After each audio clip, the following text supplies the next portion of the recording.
Hi, my name's Andrew, and I love God. I'm a born-again man who has the Spirit of God. I don't like labels, but I must say that in 2016, I became a biblical flat earther. Now, before you call me nuts or absurd or off of my rocker, just know that I believed in the globe ball earth model for 29 years of my life. Basically my entire life, up until 6 months ago. When I first heard the term flat earth, I laughed and mocked and called anyone who believed that the earth was flat was crazy as hell. What I found, however, is that the more I looked and listened to them, and the more that I considered that the earth could be flat, it all started to add up and the proof kept on stacking up. I love space, the concept and the idea of the heliocentric model, but there are so many flaws in it that I can no longer believe something that has no proof, as the ball earth model has none.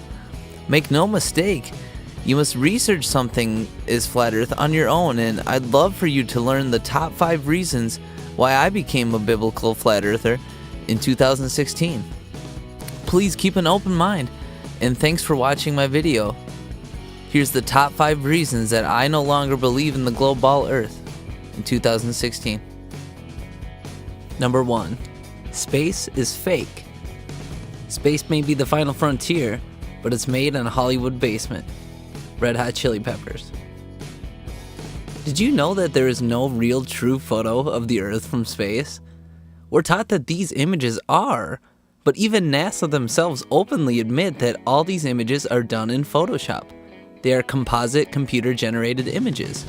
And if you look close, you can see all the discrepancies in each of them, how some of the continents do not match up in size, and how the clone tool was used to create the clouds.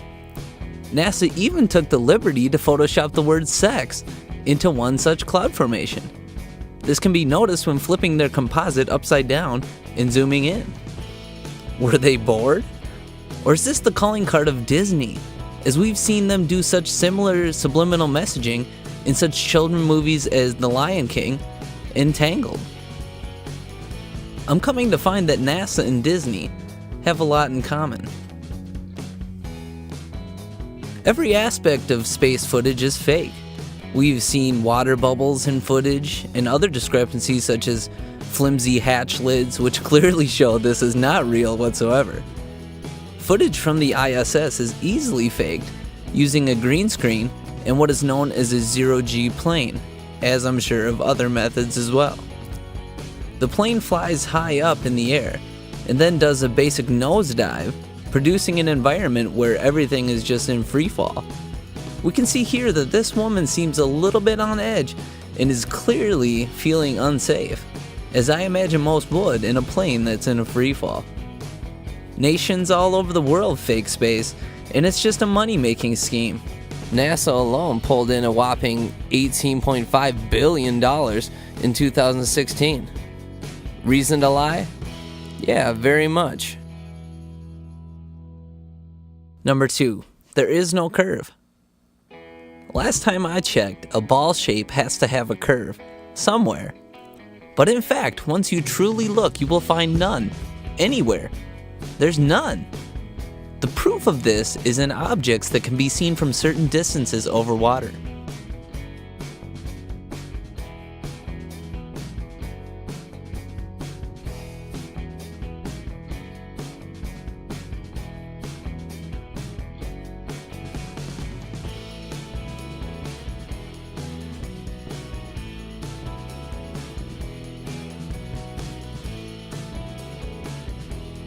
There are so many examples of this now, and certainly the lighthouse is one very great example.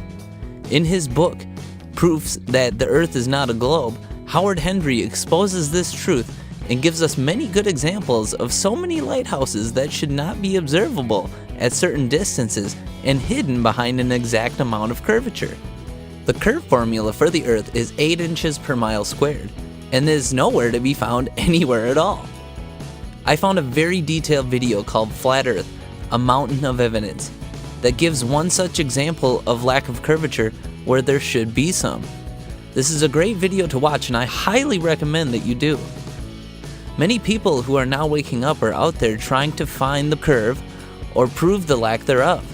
We've been consistent in finding that there is none, using simple tests over bodies of water where there should be an exact amount of curvature due to gravity's supposed force on the water, producing a curve. But we have found that there really is none at all. The only reason to doubt this fact is from false curvature that you've been shown in many aspects, and we must not forget the mass deception shown to us from evil corporations such as NASA and even our own public schooling systems, or as I like to call them, the indoctrination centers. The textbooks in our schools are written in favor of the elite. Before he left us, Michael Jackson tried to warn us all and tell us of this deception. Personally, the school system failed me miserably and did nothing to prepare me for the real world. Many people I know agree with this as well. I believe we are simply trained to become mindless worker bees for the favor of those in power and not to think on our own. They do not like that. Another place we see false curvature can be found from what's called a fisheye lens.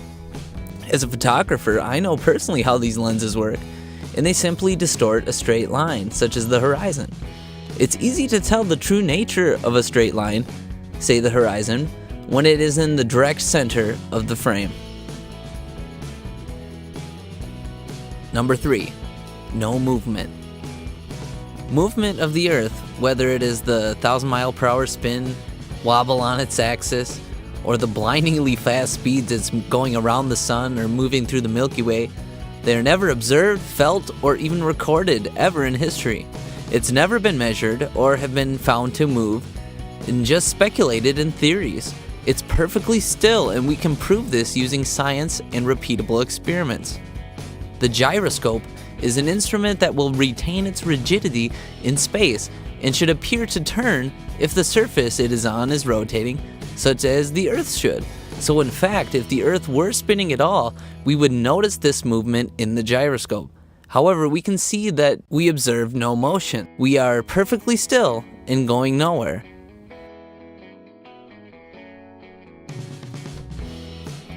The Michelson-Morley experiment also found this as well.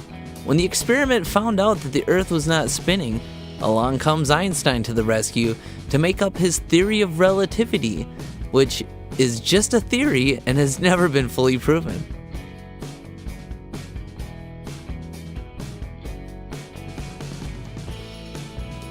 Airy's failure was an experiment that proved that the heavenly bodies are in motion, while we are not, using telescopes with water. Telescopes have to be very slightly tilted to get the starlight going down the axis of the tube because the Earth's speed around the sun. Airy filled the telescope with water that greatly slowed down the speed of the light inside the telescope and found that he did not have to change the angle of the telescope. This showed that the starlight was already coming in at the correct angle, so that no change was needed. This demonstrated that it was the stars moving relative to a stationary Earth, and not the fast orbiting Earth moving relative to the comparatively stationary stars. If it was the telescope moving, he would have had to change the angle. Another strange fact I'd never considered is the fact that airplanes would have to do all sorts of maneuvers just to land on a surface that's spinning at 1,000 miles per hour in one direction. It would simply be impossible for them to land, and wouldn't they fly faster to their location if flying against the spin of the ball? This crazy mess does not work, and it's far from what is real and what we see and observe. In fact, flight simulations always use a flat, non-rotating Earth to train pilots, and the training of these pilots is extremely important for the safety of you, myself, and many, many more. The flight simulation is further explained in detail in Edward Hendry's book, The Greatest Lie on Earth, proof that our world is not a moving globe. Number 4, water. The nature of water is always flat when left unmanipulated. It always finds its level. It never curves or bends. The only time it does so is with what's called surface tension, and surely surface tension doesn't have waves like our oceans do. It's called water level for a reason, and not water curval. No matter what container it is in, water will always remain flat. Number 5. Horizon always rises to eye level. No matter what height an observer on the Earth will rise to, the horizon will keep on rising to eye level, which is impossible on any size ball whatsoever. Any height you rise on a ball, the horizon would stay fixed in place, but this is not what we observe. The horizon keeps on rising at any height, clearly indicating a flat plane we are on instead of a ball. With the enormous amount of others coming awake to the globe deception, they are launching many more high-altitude balloons to see what we can find out on our own. We are finding that the sun is much closer, indicated with a hot spot underneath where it is, which is a clear indicator that is not 93 million miles away, as we're told.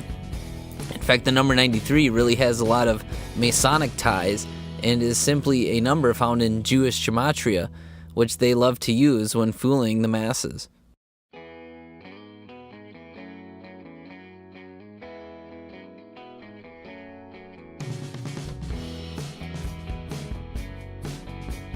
No proof of the ball. Now, I know it sounds absurd, but when you have been searching for the answer to the flat Earth versus globe debate for a while, you will see a lack of true evidence for the ball and that the Earth is truly flat. Each ancient civilization knew the nature of the Earth and how it is. The greed and evil nature of man came along and tried to turn the true nature of Earth into something it isn't, to fool the masses and to lead them away from our God. It's this simple. When you trace back the origin of the globe, there was truly no proof or evidence, just mathematics that could work out in favor of the model with the Earth orbiting the sun. The globe was pieced together over a course of many years, and many people had to work on it to get it to work correctly. And of course, it only worked with the theories fed to us by Newton and Einstein. Remember that they're just theories as well, and they've never been proven in any situation. Gravity doesn't actually make sense when you think about it, and a good example that it doesn't is in the following passage from Henry's book. Newton's theory of gravity is founded upon the premise that all objects are attracted to all other objects based upon their mass. Eric Dubé explains that this law of science has never been proven and cannot be observed. This magnetic-like attraction of massive objects, gravity is purported to have, can be found nowhere in the natural world. There is no example in nature of a massive sphere or any other shaped object by which its virtue of its mass alone causes smaller things to stick to it or orbit around it.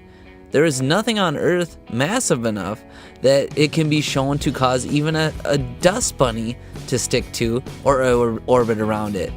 Try spinning a wet tennis ball or any other spherical object with smaller things placed on its surface, and you will find that everything falls or flies off and nothing sticks to or orbits it.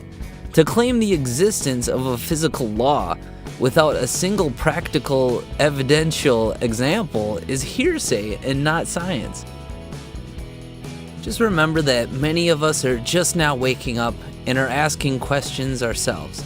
It's not what we've been taught, but what we can prove ourselves. Here's to the Great Awakening. God bless you all.